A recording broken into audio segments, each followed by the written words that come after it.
Wahai wakil rakyat, tidakkah kalian punya malu?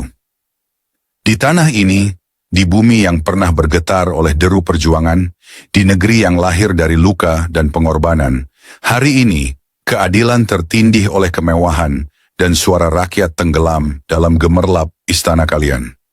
Wahai para anggota dewan, di saat rakyat mencubit perutnya menahan lapar, di saat harga-harga melambung tak terbendung, di saat kemiskinan makin erat menggenggam, kalian justru berpesta dengan anggaran yang memuakan.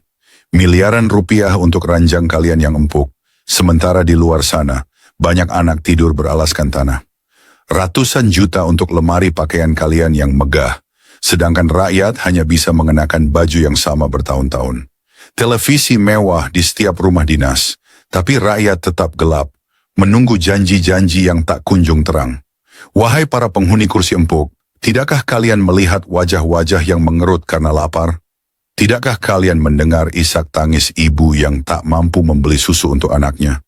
Tidakkah kalian merasa bersalah saat rakyat menggigil dalam gubuk reot, sementara kalian bernafas lega dalam kemewahan? Kalian duduk di atas singgasana rakyat, tetapi mengkhianati amanah yang diberikan. Kalian bersumpah mengabdi untuk negeri, tetapi yang kalian layani hanya diri sendiri. Kalian berkata tentang efisiensi, tetapi anggaran kalian membengkak tanpa rasa malu. Apakah ranjang mahal itu akan menyelamatkan kalian dari amarah rakyat? Apakah lemari mewah itu akan menyembunyikan kalian dari kutukan mereka yang kalian abaikan? Apakah televisi besar itu akan menayangkan kepedihan rakyat yang kalian butakan?